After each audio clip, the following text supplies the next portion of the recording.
안녕하세요, 조원욱 트레이너입니다. 오늘은 등 운동 중에서 제일 많이 하는 랩풀다운을 안내해 드리려고 합니다. 일단 랩풀다운을 들어가기 앞서 제가 제일 많이 강조하는 상체 고정에 대해서 먼저 짚고 넘어갈 건데, 상체 고정이라고 하면 척추 중립을 뜻합니다.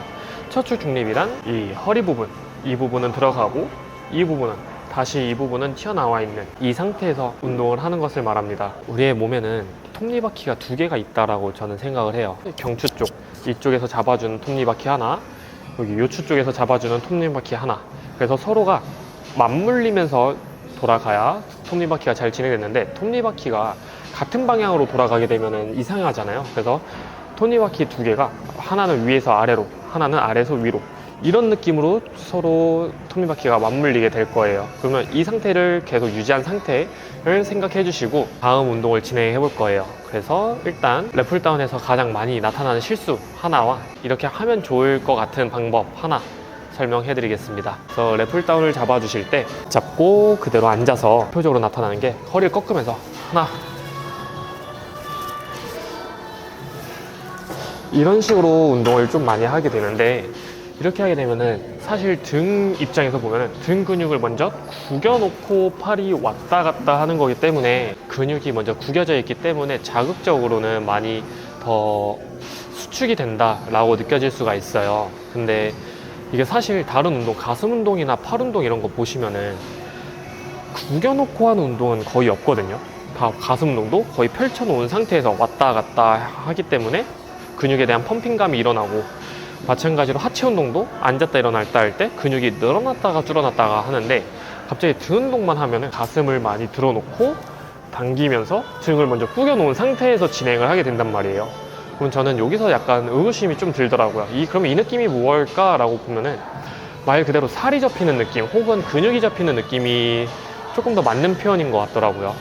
그래서 저는 개인적으로 척추 중립 상태를 맞춰놓은 상태에서 운동을 진행하시는 걸 추천드려요. 그래서 아까 제가 보여드렸던 그 방식대로는 안 하는 걸 추천드리고, 그 아까 가슴 들어놓은 상태에서 하게 되면 흉곽이 들리게 되면 호흡을 희생시킬 수밖에 없어요. 그래서 우리는 모든 운동 동작을 할 때 호흡을 희생시켜서 하면 안 되기 때문에 흉곽을 닫아놓은 상태에서 진행을 할 겁니다. 그러면 흉곽을 닫아놓으면 자연스럽게 척추의 중립이 맞춰질 겁니다.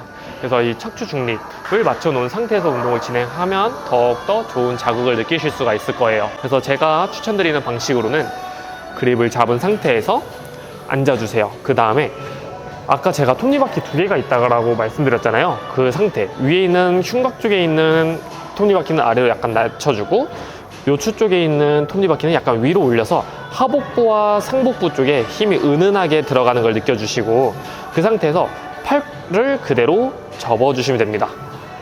하나, 그 다음에 흉곽이 들리기 직전까지만 올라가고 다시 내려가고, 둘, 흉곽이 올라가기 전까지 셋. 이 상태에서 반복을 해주시면은 척추 기립근과 그 승모근 그리고 광배근 다 같이 힘이 다 들어오는 게 느껴지실 거예요. 그리고 무릎 패드가 있는데, 이 무릎 패드는 이 무게가 무거웠을 때 나를 잡아당기잖아요. 그래서 몸이 뜨지 말라고 잡아두는 거지, 어떻게 보면 내 몸을 끌고 가지 못하는 무게에서 무릎 패드를 세게 하게 되면은 우리가 핸드폰 볼 때 가볍게 이렇게 보죠. 근데 이걸 힘을 꽉 준 상태에서 보는 거랑 마찬가지입니다. 그 뜻은 뭐냐면 쓸데없는 힘을 많이 주고 있다는 뜻이라서, 쓸데없는 힘을 많이 주게 되면은 당연히 내가 줘야 되는 힘도 제대로 안 들어갈 거고, 그러면 신경분산도 많이 될 거고, 그럼 우리는 그 분할 운동을 하는 이유가 사라집니다. 그래서 우리는 등 운동을 하기 때문에 등에만 약간 집중을 많이 걸어놓고 진행해 주시면 좋을 것 같아요. 그래서 우리의 코어라고 하면은 상체 혹은 척추를 유지하는 힘을 코어라고 하잖아요.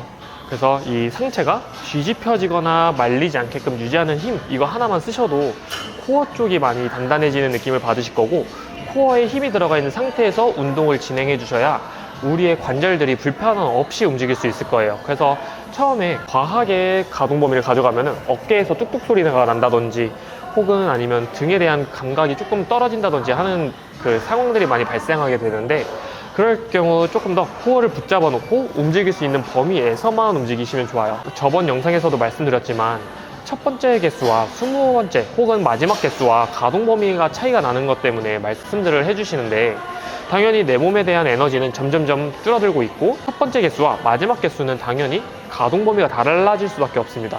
근데 외적으로 바라보면 움직이는 범위가 이거밖에 안 움직여서 이게 운동이 되나 싶을 수가 있는데, 내적으로 보면은 서로 얘를 잡아당기는 힘이 근육에서는 계속 잡아당기고 있거든요.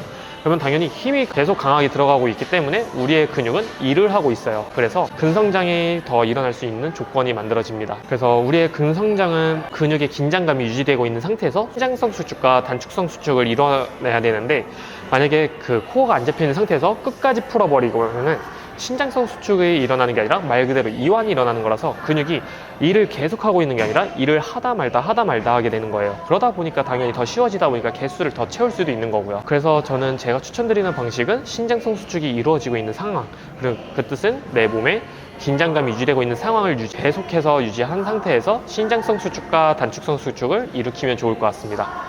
그래서 다시 한 번 더 보여드리면, 잡은 상태에서 그대로 앉아줍니다. 하복부 쪽에 그 톱니바퀴와 상복부 쪽의 톱니바퀴를 서로 맞물리게끔 은은한 힘을 주시고, 팔을 그대로 접었다가 폈다가 접었다가 폈다가 해주시는데, 이때 팔에 대한 회전, 뭐 그립을 잡았으면 외회전을 해야 된다, 뭐 내회전을 해야 된다 말들이 많은데, 코어를 잡고 나서 그냥 잡고 당기시면 돼요.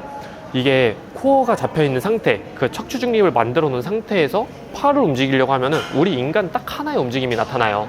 그렇기 때문에 뭐 내회전이다, 외회전이다 이런 거 신경 쓰지 마시고, 팔은 그냥 접었다 펴는 동작이라고 생각해 주시면 돼요. 아직까지 조금 더 구체적으로 설명드릴 수 있는 방식을 못 찾은 것 같아요. 그래서 더 고민을 하고 있을 건데, 팔꿈치를 접는 거랑 팔을 접는 거랑은 조금 다른 느낌이거든요. 여기서 팔꿈치를 접는 동작이 아닌 그냥 팔을 접는다는 느낌으로 내려와 주시면 더 몸통에 대한 힘을 쓰실 수가 있을 겁니다.